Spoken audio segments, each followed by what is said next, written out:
Saudara tahu, doa penting, doa gampang, tapi tidak semua orang menikmati kehidupan doanya dengan baik. Bahkan banyak orang takut berdoa. Ada anak-anak muda ini. Di sini ada anak muda? Anak muda?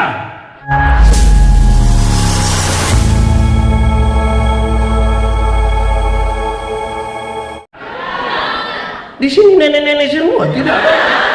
Nah, anak muda. Ada banyak anak muda yang laki-laki pergi ibadah pemuda, tapi sampai sana dia tidak boleh suruh saya doa, tidak boleh. Kalau suruh minggu depan dia tidak datang. Aduh, kesian ini anak orang ini. Nah, baik. Jemaat, Tuhan tahu hal itu. Tuhan Yesus tahu hal itu. Sekarang dia mau ajar orang berdoa. Sebelum masuk pada isi doa, dia ajar 3 hal mendahului. Berapa hal? 1, dia bilang begini, kalau engkau berdoa, jangan berdoa seperti orang munafik. Tahu munafik? Coba angkat tangan yang munafik. Tidak ada. Jadi di sini ini orang tulus-tulus semua. Wih, ngeri sekali. Wih, luar. Pak Teddy, terima kasih banyak Pak Pendeta. Memang anugerah. Tidak ada kemunafikan di. Jangan berdoa seperti orang munafik. Munafik itu di muka omong lain, di belakang buat. Di sini ada begitu. Dia ibu-ibu atau bapak-bapak? Itu. Di muka manis sekali, di belakang itu namanya apa? Munafik. Jemaat, Tuhan Yesus kasih orang. Karena engkau melihat orang berdiri di rumah-rumah ibadat dan pada tikungan-tikungan jalan raya dan berdoa sekeras-kerasnya, mereka dilihat oleh orang, kamu telah mendapat upamu. Ada kebiasaan di zaman Tuhan Yesus, orang menggelar tikar di pinggir jalan, berdoa sekeras-kerasnya. Tuhan bilang, kamu telah mendapat upah. Kalau engkau berdoa, masuklah ke dalam kamar. Kenapa Tuhan suruh masuk kamar? Rumah orang Yahudi itu hanya terdiri dari 1 kamar tidur saja. Jadi kalau Tuhan suruh masuk kamar, di kamar itulah itu hal yang privat sekali, pribadi sekali. Doa itu hubungan pribadi. Orang yang melakukan doa syafaat itu boleh ada. Tapi doa syafaat hanya boleh didoakan oleh orang-orang yang punya hubungan pribadi dengan Tuhan di dalam kamar tidurnya sudah beres. Kalau hubungan pribadi dengan Tuhan di kamar tidur belum beres, jangan berdoa bagi banyak orang. Munafik. Jelas? Jelas atau tidak? Pertama. Kedua, Tuhan bilang begini, kalau engkau berdoa, jangan bertele-tele. Jangan apa? Jangan bikin-bikin, jangan terlalu, jangan berdoa tuh biasa-biasa saja. Kenapa? Karena doa itu relasi. Sama-sama 1, 2, 3. Doa itu relasi. Saudara bisa berkata-kata dengan orang yang tidak punya relasi dengan saudara? Bisa atau tidak? Bisa. Bahkan mesin saja bisa berkata-kata dengan saudara. Saudara coba pergi ke satu tempat, pergi ke mall itu, di tempat yang pintu masuk itu, pas kita sampai, terus itu nona bilang, tempelkan kartu Anda. Saudara kenal itu nona? Kenal kok tidak? Terus waktu kita tempelkan kartu, uang keluar, terus dia bilang, terima kasih. Saudara kenal dia? Dia orang Manado. Jemaat, kalau saya dengan Pak Teddy, kami dua kenal baik, kami dua punya relasi. Saya jalan kaki, Pak Teddy naik motor, ketemu saya di jalan tanpa saya minta, beliau berhenti tanpa saya minta. Pendeta, yo, kemana? Naik. Gitu. Karena kami dua punya relasi. Amin. Bayangkan kalau saya dengan Pak Teddy tidak ada relasi, kami tidak saling kenal. Saya jalan kaki, beliau naik motor, ketemu saya di jalan, dia berhenti, tapi dia bilang, ojek Pak.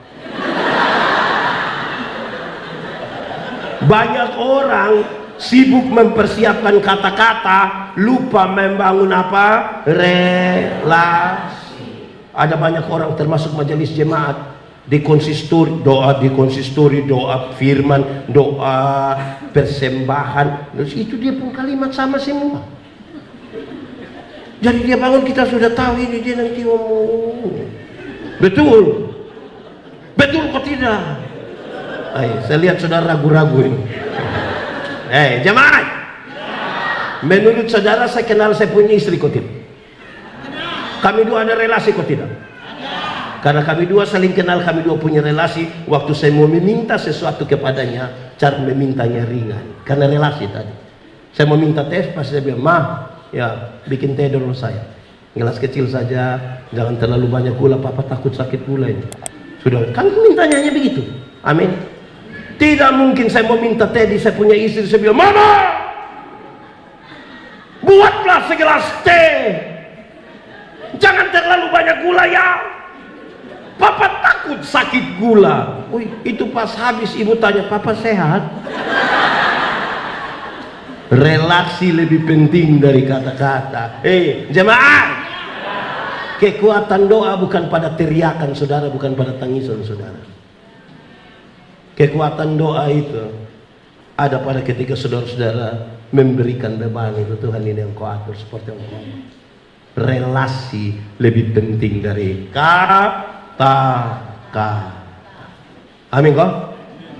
Ketiga, Tuhan Yesus kasih tahu, kalau engkau mau berdoa, taruh duluan dalam pikiran dan perasaanmu. Taruh duluan dalam pikiran dan perasaanmu bahwa Tuhan tahu. Sama-sama 1, 2, 3.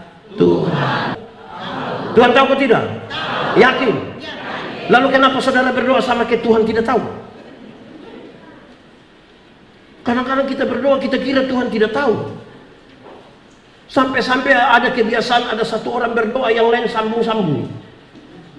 "Tuhan, kami terbatas, tapi punya Tuhan yang tidak terbatas." Benar Tuhan. Kau diam dulu, saya doa habis pun kau lah. Saudara, Tuhan tahu. Tuhan tahu kok tidak? Tuhan tahu kok tidak?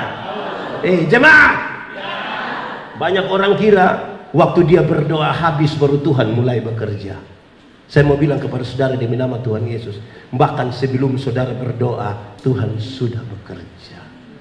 Doa adalah sebuah keputusan untuk masuk di jalan di mana ikut seperti apa yang Tuhan sudah kerjakan bahkan sebelum saudara berdoa.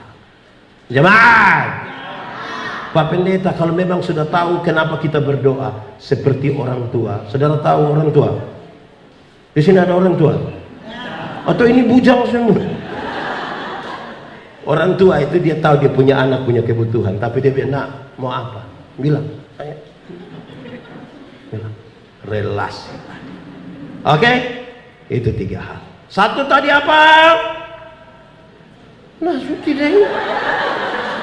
Aduh, jemaat.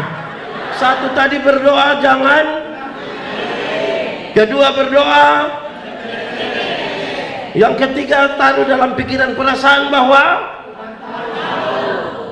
Setelah 3 hal itu, baru sekarang Tuhan ajar bagaimana orang berdoa. Ini baru khotbah, yang tadi itu pengantar. Ini baru. Oke. 4 kalimat pertama, mari kita ucapkan bersama-sama. 1, 2, 3. Bapa kami yang di surga, dikuduskanlah namamu, datanglah kerajaanmu, jadilah kehendakmu di mana? Seperti di 4 kalimat pertama itu adalah kredo. Sama-sama apa? Kredo. 4 kalimat pertama itu kredo. Kredo itu apa? Pengakuan iman. Orang harus berdoa dibangun di atas pengakuan iman. Mendahului doa dengan sebuah pengakuan. Pengakuan seperti apa? Engkau Tuhan yang menciptakan langit bumi.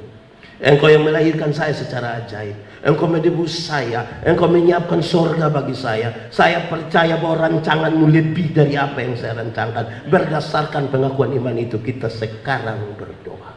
Saudara, kalau berdoa tidak dibangun di atas pengakuan iman, saudara sementara berspekulasi saja. Tahu spekulasi? Tahu judi? Di sini ada yang biasa main judi. Judi paling banyak di Manado, judi apa? Bunyi apa? Judi apa? Ayam. Kasihan itu ayam. Lebih baik bikin kuah itu ayam. Saudara, spekulasi itu coba-coba. Coba-coba, siapa tahu. Kenapa? Karena bukan dibangun di atas pengakuan iman. Kita mengaku itu dulu. Apa yang kita akui? Tuhan, kami sebut Engkau Bapa. Saudara-saudara, dalam konteks Yahudi menarik sekali, karena nama yang tersebutkan pertama itu, aku adalah aku mengutus aku kepadamu. Aku yang mana kita juga tidak tahu. Kemudian menjadi YHWH. Dia yang sangat sulit untuk diucapkan sekalipun. Sekarang dia menyuruh kita memanggil dia Bapa itu sebuah relasi. Dalam relasi itu kita sangat dekat dengan dia. Makanya kita menyebutnya Bapa. Bapa mana di dunia ini yang ketika anak minta ikan, dia kasih ular? Bapa mana? Bapa mana di dunia ini yang ketika anak minta roti, dia kasih batu? Kalau kamu Bapa yang berdosa saja masih bisa melakukan yang baik, apalagi Bapamu yang di surga. Relasi pertama dibangun di atas pengakuan. Dikuduskanlah namamu. Tuhan yang kita sembah itu Tuhan yang kudus, Tuhan yang suci, yang kita doa kepadanya itu dia kudus. Hanya ada satu teori, dan itu kuncinya. Datang kepada Tuhan yang kudus harus datang dalam kekudusan. Karena yang kudus tidak dapat bersatu dengan yang tidak kudus. Yang terang tidak dapat bersatu dengan yang gelap. Banyak orang berdoanya luar biasa, tapi tidak menjaga kekudusan dirinya. Kenapa lihat saya? Jemaat, tanggalkanlah kasutmu, sebab tempat di mana engkau berdiri itu kudus. Kita diterang, bisa lihat orang di gelap? Bisa tidak? Orang di gelap bisa lihat kita diterang? Lalu kenapa kadang-kadang orang diterang dia kembali ke gelap? Orang diterang biasa kembali ke gelap itu karena dia suka melakukan hal ini. Dia suka. Itu apa namanya? Itu nama apa tuh yang di Manado orang sebut apa? Apa? Di sini ada yang biasa begitu. Yang tidak lama ada. Itu jadi soal. Jemaat, saya mau tanya, siapa di sini yang suaminya dia punya HP itu pola rumit? Ada yang mesti pakai sidik jari lah, mesti pakai kontak mata. Ada di sini. Tanya dia rahasia negara apa yang terlalu penting. Hati-hati itu, hati-hati itu. Kekudusan. Tuhan yang kita sembah, Tuhan yang kudus. Mau datang kepada dia mesti menjaga kekudusan. Banyak orang berdoa tapi tidak menjaga kekudusan. Makanya dia bilang begini, masuk kamar. Jemaat, kita suami istri sekalipun, ada hal yang suami tidak kasih tahu istri, ada hal yang istri tidak kasih tahu suami.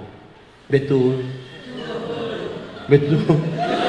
Hati-hati ada suami. Ada kok tidak? Ada. Tidak percaya? Saya pakai contoh yang ringan saja. Misalnya saya ajak istri ke rumah orang tua mau lihat mama. Mama, non, mari kita ke rumah. Saya tidak. Sampai di rumah mama tanya, kau punya istri? Ada badan kurang enak. Istri tipu begitu. Terus waktu kita pulang, istri tanya, Pak sudah pulang? Yo, mama bilang apa? Jujur. Jujur. Jujur. Tipu kan? Tipu, ada hal yang kita tidak kasih tahu. Karena itu saudara, dia bilang masuk. Di situ bicara dengan Tuhan. Amin kok. Anak muda. Di sini sudah nikah semua ini. Anak muda, terang atau gelap? Terang atau gelap? Gelap atau terang? Terang atau gelap? Yakin terang? Lalu kenapa kamu pacaran di gelap-gelap? Di sini ada yang biasa pacaran di gelap-gelap. Nah, itu kita usaha. Dikuduskanlah namamu. Datanglah kerajaanmu, jadilah kehendakmu di bumi seperti di. Datanglah kerajaan itu berkaitan dengan pemerintahan Allah. Kerajaan, pemerintahan. Pemerintahan dari Allah itu adil, penuh kasih setia, penuh keberpihakan.